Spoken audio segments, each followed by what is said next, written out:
ஒரு நடந்த சம்பவம். ஒரு ஆசிரியர், தலைமை ஆசிரியர், உங்கள் பிள்ளை தவறாக போகிறான், +2ல் அவனுடைய நடவடிக்கை சரியில்லை, அதை நாங்கள் நோட்டில் குறிப்பு எழுதுகிறோம், தயவுசெய்து அதை நீங்கள் பாருங்கன்னு அப்பாவுக்கு எழுதி கொடுக்குறாரு. அப்பா பார்க்குறாரு, அதில் அப்பா பதில் எழுதுறாரு, யோ நீ என் பிள்ளைக்கு தான் வாத்தியார், எனக்கு வாத்தியார் இல்லை அப்படின்னு. அதை கொண்டு போய் பிள்ளை கொடுக்குறான். பார்த்துட்டு பேசாமல் வச்சிடறாரு. குழந்தை திருடன் ஆயிடுறான், போலீஸில் அரெஸ்ட் ஆகுறான். அந்த அப்பா என்கிட்ட அந்த பிள்ளையை காப்பாற்ற முடியுமான்னு பார்க்க வர்றாரு. வந்தோடனே தலையை செவுத்தில் இடிச்சு அழுகுறாரு. ஏங்க அப்படின்னு கேட்டேன். அப்போவே அந்த வாத்தியார் சொன்னார், சார் நான் தப்பு பண்ணிட்டேன் சார், கண் கெட்ட பிறகு சூரிய நமஸ்காரம். நீங்களோ ஆசிரியர்களோ பிள்ளைகளை கண்டிக்கவில்லை என்றால் பிற்காலத்திலே அந்த பிள்ளைகள் தண்டிக்கப்பட்டு விடுவார்கள். பிள்ளைகளுக்கு தயவு செய்து நோ சொல்ல தெரிந்து கொள்ளுங்கள். எதை கொடுக்கணும் எதை கொடுக்கக்கூடாதுங்கிறத தயவு செய்து பிள்ளைகளுக்கு கற்றுத்தாருங்கள். அதோடு மட்டும் இல்லை, இந்த இடத்துல ஒன்று பதிவு செய்கிறேன். நான் பிள்ளைகளினுடைய முதல் உலகம் பெற்றோர்கள். குடும்பம்தான் பிள்ளைகளினுடைய முதல் வகுப்பறை. பெற்றோர்கள் தான் பிள்ளைகளுடைய முதல் ஆசிரியர்கள். அப்படி இருக்கும்போது நம்ம என்ன செய்யணும்? பெற்றோர்கள் பிள்ளைகளுக்கு என்ன செய்ய வேண்டும்? பெருமவற்றுள் யாம் அறிவதில்லை, அறிவார்ந்த மக்கட்பேறு அல்ல பிற. வள்ளுவன்.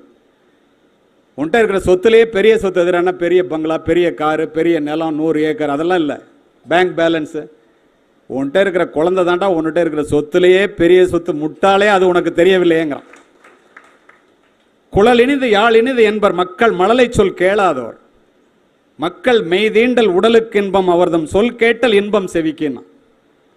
அப்படிப்பட்ட பிள்ளையை பெற்றுட்டு அந்த பிள்ளைகிட்ட நேரம் செலவு செய்யாமல் ஒன்று தெரிஞ்சுங்க, spending time with children is more important than spending money on them. பிள்ளைகளிடம் நேரம் செலவு செய்யாத பெற்றோர்கள் பிள்ளைகளுக்கு எவ்வளவுதான் சொத்து சேர்த்து வைத்தாலும் அது விழலுக்கரைத்த நீராக போவதை காவல்துறை அதிகாரியாக நான் பார்த்திருக்கின்றேன். பொருள் வாழ்க்கைக்கு தேவைதான். பொருள் வேறு, வாழ்க்கை வேறு. பொருளை இழந்து, பொருள் என்று நான் சொல்லுவது பணத்தை, வாழ்க்கை என்று சொல்லுவது பிள்ளைகளை. பொருளை இழந்து ஒரு மனிதன் வாழ்க்கையை தக்க வைத்துக் கொள்ளலாம் நண்பர்களே. வாழ்க்கையை இழந்து பொருளை தக்க வைத்துக் கொள்வது என்பது விரல் போவது தெரியாமல் மோதிரத்திற்கு ஆசைப்படுவதைப் போல என்பதை பெற்றோர்கள் மனதிலே பதிய வைத்துக் கொள்ளுங்கள். பிள்ளைகள் மதிப்பெண்கள் குறைவாக வாங்கி தடுமாறும் போதுதான் பெற்றவர்களினுடைய அன்பும் அரவணைப்பும் அதிகமாக தேவை. 10 முறை கீழே விழுந்த பிள்ளையை முத்தமிட்டு தூக்கிய தாய் நீ 9 முறை எழுந்தவள் தானே என்று ஆறுதல் கூறினாலாம். நன்றாக படிக்கின்ற பிள்ளையை விட நன்றாக படிக்காத பிள்ளைகளிடத்திலே அதிக அக்கறை காட்டுவதுதான் பெற்றோர்களுடைய தனிப்பட்ட சிறப்பே. எல்லா பிள்ளையும் 100க்கு 100 மார்க் வாங்கணும். நீங்களாம் யாராவது இங்கே 100க்கு 100 மார்க் வாங்கினவங்க இருந்தால் கை தூங்க. நான் ஒரு தடவை 100க்கு 100 மார்க் வாங்கினதே இல்லை. எப்படி முடியும்? தயவு செய்து ஒரு பிள்ளையை இன்னொரு பிள்ளையோடு ஒப்பீடு செய்யாதீர்கள். ஒரு ரோஜாவை ஒரு மல்லிகையோடு அல்ல, ஒரு ரோஜாவை ஒரு ரோஜாவோடு கூட ஒப்பிடாதீர்கள். ஒவ்வொரு ரோஜாவுக்கும் ஒரு சுயம் உண்டு. ஒரு பிள்ளையை மற்றொரு பிள்ளையோடு ஒப்பீடு செய்யாதீர்கள். ஏன் தெரியுமா? தூக்கணாங்குருவி கூடு கட்டுகிறது, சிலந்தி வலை பண்ணுகிறது, கரையான் புற்று வைக்கிறது, எல்லாமே மகத்தான செயல்தான். ஒன்றை மற்றொன்றால் செய்ய முடியுமா? நிச்சயமாக முடியாது. சரி, அதுதான் இல்லை. எந்த பிள்ளையாவது இந்த அம்மா அப்பாவை பார்த்து அந்த அம்மா அப்பா மாதிரி நீங்கள் இல்லையே அப்படின்னு உங்களை எப்பயாவது கேட்டிருக்கா? அதுங்களுக்கு இருக்கிற அறிவு நமக்கு இல்லைன்னா என்ன அர்த்தம்? யோசித்து பாருங்கள். எவ்வளவு முட்டாள்தனம் என்பதை யோசித்து பாருங்கள். இந்த இடத்துல ஒன்றை பதிவு செய்கின்றேன். பிள்ளைகளுக்கு ஆசைக்கு வாழாமல் தேவைக்கு வாழ கற்றுக் கொடுங்கள். பிள்ளைகளுக்கு அதிகமாக சொத்து சேர்த்து வைத்துவிட்டு போகின்ற பெற்றோர்களை விட பிள்ளைகளுக்கு சிக்கனமாக வாழ கற்றுக் கொடுத்து விட்டு போகின்ற பெற்றோர்கள் மேன்மையானவர்கள் என்பதை பலமுறை கண்டிருக்கின்றேன். வெற்றி பெறுவதில் மட்டும்தான் மகிழ்ச்சி என்று சொல்லாமல் மகிழ்ச்சியாக இருப்பதுதான் வெற்றி என்று பிள்ளைகளுக்கு சொல்லித்தாருங்கள். மகிழ்ச்சியுள்ள பிள்ளைக்கு வெற்றி தன்னால் வந்து சேரும். பெற்றுக்கொள்வதில் மட்டும்தான் மகிழ்ச்சி என்று சொல்லாமல் விட்டு கொடுப்பதில் மகிழ்ச்சி இருக்கிறது என்று சொல்லித்தாருங்கள். விட்டு கொடுத்தவர்கள் கெட்டு போனதில்லை, கெட்டு போனவர்கள் விட்டு கொடுத்ததில்லை என்பதை சொல்லித்தாருங்கள். அவமானங்கள் இல்லாமல் வெகுமானங்கள் இல்லை. நம்மை அவமதித்தவரை நாமும் அவமதிக்க நினைப்பது அகங்காரம். அவர்கள் நம்மை வாழ்த்தும்படியாக நம்மளுடைய தரத்தை உயர்த்தி கொண்டால், நம்மை வாழ விடாதவர் நம் வாசலில் வணங்கிட செய்து விடும்னா அதுவே அங்கீகாரம் என்பதை பிள்ளைகளுக்கு சொல்லித்தாருங்க. கோபப்படுவதினால் எதையும் சாதிக்க முடியாது. உளவியல் ரீதியாக கோபம் என்பது பெற்றோர்களினுடைய இயலாமையினுடைய வெளிப்பாடு. கோபத்திலே கொட்டுகிற மலையை சுட்டு விடுகிறேன் பார் என்று கொல்லிக்கட்டை எடுத்து மலையிலே நீட்டினால் கொல்லிக்கட்டை தான் அணையுமே ஒழிய மழை நிற்காது. கோபம் என்பது அமிலத்தை போன்றது. அது இருக்கும் இடத்தை தான் முதலில் அழிக்கும், விழுகின்ற இடத்தை பின்னால் தான் அழிக்கும் என்பதை மனதிலே பதிய வைத்துக் கொள்ளுங்கள். பிள்ளைகளுக்கு முன்னால் நல்ல வார்த்தைகள் பேச கற்றுக்கொள்ளுங்கள். இனிய உளவாக இன்னாத கூறல் கனியிருப்ப காய் கவர்ந்தற்றனா. வார்த்தைகளால் வாழ்க்கை இழந்தவர்கள் வானத்து நட்சத்திரங்களைப் போல எண்ணிலடங்காதவர்கள். பிரச்சனைகளை எதிர்கொள்ள பிள்ளைகளுக்கு சொல்லி வளருங்கள். The one and the only way to solve the problem is to face the problem. பிரச்சனைகளை எதிர்கொள்வது எப்படி என்று சொல்லித்தாருங்கள் பிள்ளைகளுக்கு. இதெல்லாம் யார் சொல்லித்தரது? கவலைப்படுவதனால் ஒரு மனிதன் ஒரு முளத்தை நீட்டவோ குறைக்கவோ முடியாது என்கிறது வேதம். இதையெல்லாம் பிள்ளைகளுக்கு சொல்லித்தர வேண்டியதுதான் பெற்றோர்களினுடைய கடமை. நாம் சொல்லித் தருகின்றோமா? போல செய்தல் தான் பிள்ளைகளினுடைய மூல குணம் என்பது எத்தனை பேருக்கு தெரியும்? நீங்கள் சொல்கிறத பிள்ளை செய்யாது, நீங்கள் செய்கிறத செய்யும். வீட்டிலே படுத்துக்கொண்டு பக்கத்து வீட்டு மாமா வந்து கேட்டால் இல்லை என்று சொல் என்று நாமே சொல்லிக் கொடுத்தால் அது இல்லை என்று சொல்லும். அடுத்த நாள் சினிமாவுக்கு போய்விட்டு வந்து ஸ்பெஷல் கிளாஸ்னு உங்கள்கிட்ட சொல்லும். நீங்கள் தானே கத்துறீங்க. குடிக்கின்ற பெற்றோர்கள் குடிக்காதே என்று பிள்ளைகளை சொல்வதற்கு என்ன தார்மீக உரிமை இருக்கிறது? விதை ஒன்று போட சுரை ஒன்று முளைக்குமா? சட்டியில் இருக்கிறது தானே ஆப்பில் வரும். அப்படி என்றால் குழந்தை வளர்ப்பு என்பது ஒரு வேள்வியை போன்றது. தயவுசெய்து அதை புரிந்து கொண்டு பெற்றோர்களுக்கும் பிள்ளைகளுக்குமான உறவு சிறந்தால் உங்கள் வீடு மட்டுமல்ல இந்த நாடு சிறக்கும் என்பதை மனதிலே பதிய வைத்துக் கொள்ளுங்கள். சரி, இதெல்லாம் அகம். புறம், வெளியில் எப்படி? வெளியில் உள்ள உறவுகள் எப்படி? நமக்கு சாதாரணமாக ஒரு மனிதனை உயர்த்துவது அவனுடைய சிந்தனை தான் என்கிறார் ரூசோ. மனிதர்கள் தங்களுடைய எண்ணங்களுக்கு ஏற்பவே உயர்ந்த நிலையிலும் தாழ்ந்த நிலையிலும் வாழ்கிறார்கள்ங்கிறான் எமர்சன். நீ என்னவாக வேண்டும் என்று நினைக்கிறாயோ அதுவாகவே ஆகிவிடுவாய். யார் சொல்றா? விவேகானந்தர் சொல்றார். நீ என்ன ஆகணும்னு நினைக்கிறியோ அதுவா ஆயிடுவ அப்படின்னு விவேகானந்தர் சொல்றார். பூமியில் இருப்பதும் வானத்தில் பறப்பதும் அவரவர் எண்ணங்களே. கண்ணதாசன். நீ எதை கேட்கிறாயோ அதைத்தான் வாழ்வு உனக்கு தருகிறது. பாரதி. இவங்கெல்லாம் ஏன் இப்படி சொன்னாங்க? Whatever a mind of a man can conceive and believe he can அச்சீவ்ன்றான். அச்சீவ் பண்ண நெப்போலியன் சொல்றான். ஒரு மனது எதை உள்வாங்கிக் கொள்கிறதோ அதை நிச்சயமாக நிறைவேற்றும்ங்கிறான். when you really want something the universe always conspire in your favorங்கிற ஆல்கமிஸ்ட்ங்கிற புத்தகத்தில். சரி, இதெல்லாம் ரைட்டு. என்ன ஆகணும்னு நினைக்கிறியா அது ஆயிடுமா? ஓ லைஃப்பில் அந்த மாதிரி ஆயிருக்கா அப்படின்னு உங்களுக்கு ஒரு கேள்வி வரலாம். ஆயிருக்கு. வரும்போது டாக்டர்கிட்ட பேசிகிட்டு இருந்தேன். புத்தகங்கள் படிக்கின்ற பழக்கமே குறைஞ்சி போச்சு, கிரவுண்டுக்கு போகிற பழக்கமே குறைஞ்சி போச்சுன்னு பேசிகிட்டு இருந்தார். என்ன ஒரு அருமையானது ஒரு சிந்தனை. என்னுடைய வாழ்க்கையிலிருந்து ஒரு உதாரணத்தை பதிவு செய்கின்றேன். நான் ஒரு சாதாரண ஏழை விவசாய குடும்பத்திலேருந்து வந்தவன். இதை ஏன் சொல்கிறேன்னா, எஸ்எஸ்எல்சியில் 500க்கு 451 மார்க். நான் எங்கள் அப்பா 300 ரூபா பணம் வச்சுருந்தாங்க. என்னை அழைச்சிட்டு திருச்சி சென்ட் ஜோசப் கல்லூரியில் சேர்ப்பதற்காக சென்றார்கள். கதையல்ல நிஜம். மார்க்கை பார்த்தோன்னா சென்ட் ஜோசப் கல்லூரியில் உள்ள ஃபாதர் அட்மிஷன் கொடுத்துட்டார். எந்த ஊருன்னு கேட்டார். போதலூர், தஞ்சாவூர்லேருந்து டெய்லி ட்ரெயினில் வருவேன்னா. அந்த கதையெல்லாம் அங்கே ஆகாது, நீங்கள் இந்த காலேஜில் படிக்கணும்னா ஹாஸ்டலில் சேரணுன்ட்டார். ஒரு மாதத்துக்கு 60 ரூபா பணம் கட்டணும். எங்கள் அப்பாட்ட பணம் இல்லை. எனக்கு பின்னால் 5 பேர். வேண்டாப்பா இந்த ஸ்கூல், நம்ம வேறு ஸ்கூலுக்கு போகலாம், வேறு காலேஜுக்கு போகலான்ட்டேன். சரின்னு சொல்லிவிட்டு படிப்பதற்கு மதிப்பெண்கள் இருந்தும் பணம் இல்லாத காரணத்தினால் கொடிது கொடிது வறுமை கொடிது அதனினும் கொடிது இளமையில் வறுமை என்று அந்த கல்லூரியிலிருந்து படிக்க முடியாமல் கலங்கிய கண்களோடு நான் சென்றவன். எந்த கல்லூரியில் 320 ரூபா ஸ்காலர்ஷிப் கிடைக்குதுன்னு மன்னர் சரபோஜி அரசினர் கல்லூரி தஞ்சாவூரில் போய் சேர்ந்து என்னுடைய தாயிடம் வந்து சென்ட் ஜோசப் காலேஜில் படிக்க முடியலேன்னு அழுதேன். என் தாய் என்ன கூறினார்கள் தெரியுமா? வறுமையை கண்டு பயந்து விடாதே, ஒரு திறமை இருக்கு மறந்து விடாதே என்று கூறினார்கள். அதை நான் உள்வாங்கிக் கொண்ட காரணத்தினால் நண்பர்களே, உங்களுடைய பிள்ளைகளுக்கு சொல்ல வேண்டும் என்பதற்காக சொல்லுகின்றேன். எந்த சென்ட் ஜோசப் கல்லூரியிலே படிப்பதற்கு எனக்கு வாய்ப்பு கிடைக்கவில்லையோ அதே போன்ற நூற்றுக்கணக்கான கல்லூரிகள் இருக்கின்ற மாவட்டத்திற்கே காவல்துறை கண்காணிப்பாளராக மாறி அதே கல்லூரியிலே ஆசிரியர்களுக்கும் மாணவர்களுக்கும் 3 முறை முக்கிய விருந்தினராக சென்று உரையாற்றி இருக்கின்றேன். லாலி ஹால் என்று சொல்கிறதுல அப்துல் கலாம் தான் பேசுவார். அந்த மாதிரி ஹாலில் போய் பேச முடிஞ்சுன்னா என்னால் முடியுதுன்னா உங்களால் ஏன் முடியாது? சரி, இது படிப்பு. காவல்துறை அதிகாரியாக என்னால் எப்படி ஆக முடிந்தது? துணை கண்காணிப்பாளர் முருகவேலுங்க இருக்காரு. கல்லூரிக்கு போகும்போது நானும் என்னுடைய நண்பனும் எஸ்பி பங்களாவும் கலெக்டர் பங்களாவும் தஞ்சாவூரில் பக்கத்தில் இருக்கும். மன்னர் சரபோஜி அரசினர் கல்லூரிக்கு போகும்போது அதை பார்த்துக்கிட்டே போவோம். எனக்கு காக்கி உடை அணிந்த காவல்துறை அதிகாரியாக வேண்டும் என்பது என்னுடைய ஆவா. என்னுடைய நண்பனுடைய விருப்பம் என்ன என்று எனக்கு தெரியாது. தினம் அந்த எஸ்பி பங்களாவை பார்ப்பேன். சிவப்பு விளக்கு சுழல 11-11 அம்பாசிடர் ஒயிட் கலர் காரில் பெரிய மீசையோடு எக்ஸசைஸ் பாடியோட ஒரு அதிகாரி டெய்லி ஆஃபீஸ் போவார். 1970 வருடம், வால்டர் தேவாரம், வேறு யாரும் இல்லை. தினம் நின்று அவரை பார்ப்பேன். ஒரு நாள் காரை நிறுத்திட்டு இறங்கினார். ஏன்டா அங்கே நிற்கிறேன்னாரு. காலேஜுக்கே போகிறது இல்லையான்னாரு. உங்களை மாதிரி ஆகணும்னா என்ன பண்ணணும்னு கேட்டேன். நீ முதல்ல போய் என்சிசியில் சேருனார், ரைஃபிள் கிளப்பில் சேருனார். இங்கே 3 முறை தங்கப்பதக்கம்னு எல்லாம் கை தட்டினீங்க, அதுக்கெல்லாம் காரணம் அவர். உடனே சேர்ந்தேன், எல்லாம் செஞ்சேன். காவல்துறை அதிகாரிக்கான போட்டி வந்தது. போட்டி தேர்வு, service commission exam first batch. நானும் என்னுடைய நண்பனும் போனோம். எனக்கு கிடைச்சிருச்சு, அவனுக்கு கிடைக்கல. அவன் என்ன செய்வான்னா, அவனுடைய நோக்கம் என்ன என்று எனக்கு தெரியாது. எப்போ பார்த்தாலும் ஒரு ஹிந்து பேப்பரை வச்சுக்கிட்டு, ஒரு ஊருக்கு ஒரு ஹிந்து பேப்பர் தான் ஒரு 45 வருஷத்துக்கு முன்னாடி ஒரு லைன் விடாமல் படிப்பான். 24 மணி நேரத்தில் 20 மணி நேரம் நூலகத்திலே உட்காந்துருப்பான். நான் சொன்னேன், ஏன்டா கிரவுண்டுக்கு வந்திருந்தா போலீஸ் ஆஃபீஸராக இருக்கலாம், இல்லை முட்டா பேரில் இப்படி பண்ணிட்டேன்னு சொல்லிட்டு நான் ட்ரைனிங் போயிட்டேன். ட்ரைனிங்லாம் முடிச்சுட்டு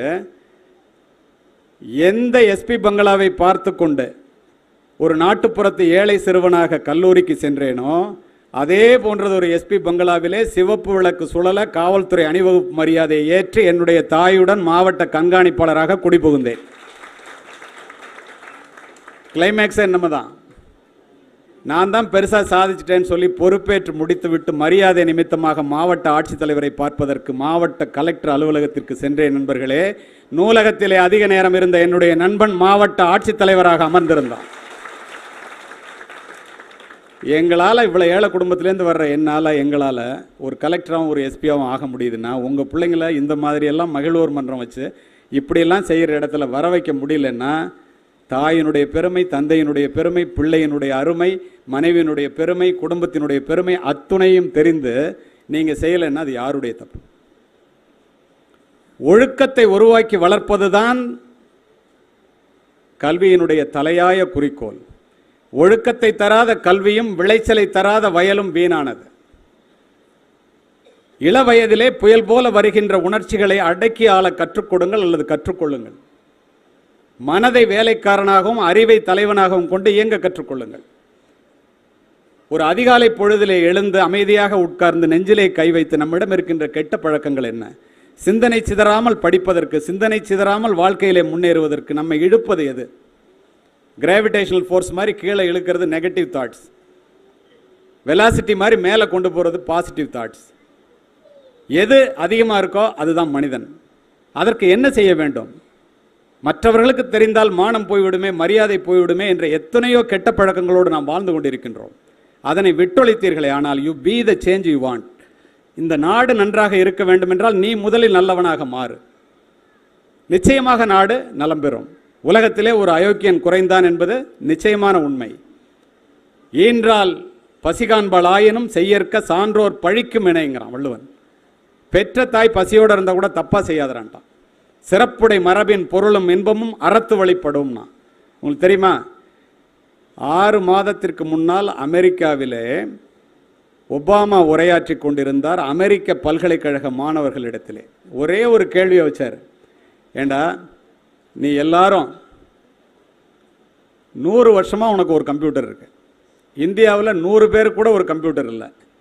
ஆனால் ஒரு சத்யா நாதல்லா தான் மைக்ரோசாஃப்டோட சிஇஓ, ஒரு சுந்தர் பிச்சை தான் கூகுளோட சிஇஓ, ஒரு சிவநாடார் தான் மிகப்பெரிய கம்ப்யூட்டர் கம்பெனியினுடைய முதலாளி. உங்களுக்கெல்லாம் அறிவே இல்லையான்னு கேட்டார். அத்தனை பேரும் அமைதியாக இருக்க இந்தியாவில் இருந்து அமெரிக்காவிற்கு சென்று ஆசிரியை பணிபுரிந்து விட்டு அமெரிக்க குடியுரிமை பெற்ற ஒரு ஆசிரியை மேடைக்கு சென்று, ஒபாமா அவர்களே, நீங்கள் அனுமதி கொடுத்தால் அதற்குரிய காரியத்தை நான் சொல்லுகின்றேன் என்றார். அனுமதி வழங்கப்பட்டது. என்ன சொன்னாங்க தெரியுமா? அமெரிக்காவிலே ஆசிரியர்களும் பெற்றோர்களும் பிள்ளைகளுக்கு கல்வியை மட்டும் சொல்லித் தருகிறீர்கள்.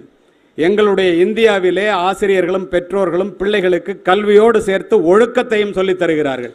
அந்த ஒழுக்கம் எங்களிடம் இருக்கவரை உங்களால் எங்களை ஜெயிக்க முடியாது. அத்தனை பேர் ஒத்துக்கிட்டான். அப்படிப்பட்ட நாட்டுக்கு சொந்தக்காரர்கள் நாம்.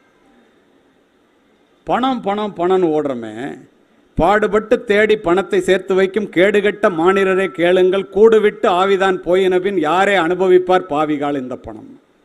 செத்து போனதுக்கப்புறம் எவன்டா அனுபவிப்பான்னு சொல்லிட்டு போயிட்டான்.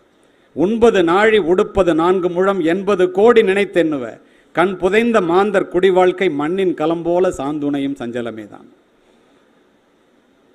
எவ்வளவு பணம் வச்சிருந்தாலும் நீ என்ன பண்ண முடியும்? பணத்தை தேடி ஓடுகின்றோமே. ஊருக்குள்ளே பெரிய வீட்டை கட்டுவதற்கும் வீட்டிற்குள்ளே நல்ல குடும்பம் பண்ணுவதற்கும் சம்பந்தமே இல்லை.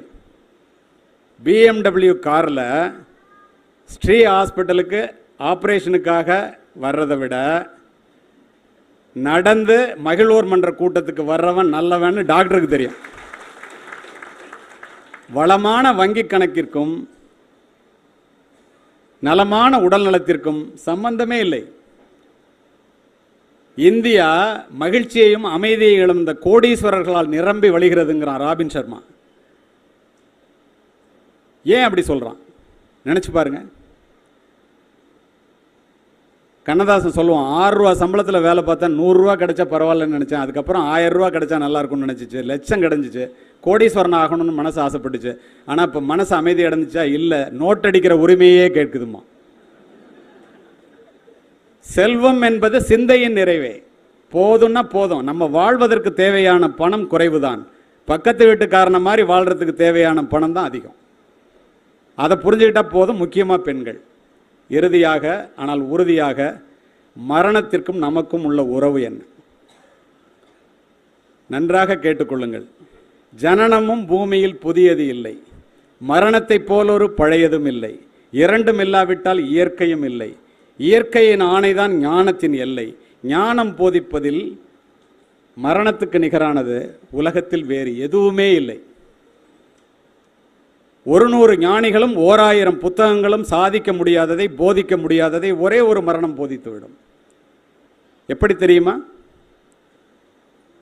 எல்லாரும் மரணத்தை பற்றி பேசுறதுக்கு அமங்கலம்னு சொல்ல நினைப்போம், அது நமக்கு வராதுன்னு நினைப்போம். ஒவ்வொரு மனிதருக்கும் இறக்கும் தருவாயிலே தனக்குத்தானே பாரமாகின்ற சூழ்நிலை வந்தே தீரும்.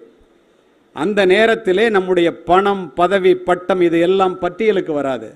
எந்த விதமான எதிர்பார்ப்புமின்றி மற்றவர்களுக்கு உதவி செய்த தருணங்கள் மட்டுமே நமக்கு நிறைவை கொடுக்கும் என்பதை ஒரு மருத்துவர் உணர்ந்து கொண்ட காரணத்தினாலே மருத்துவ பணியை மீறி உங்களை எல்லாம் அழைத்து எந்த விதமான எதிர்பார்ப்பும் இல்லாமல் எங்களை போன்றவர்களை அழைத்து வந்து நல்ல காரியங்களை செய்ய சொல்லுகின்றார் என்றால் அதை பார்த்தாவது நாம் மற்றவர்களுக்கு உதவ வேண்டாமா? நம்மால் முடிந்த அளவுக்கு.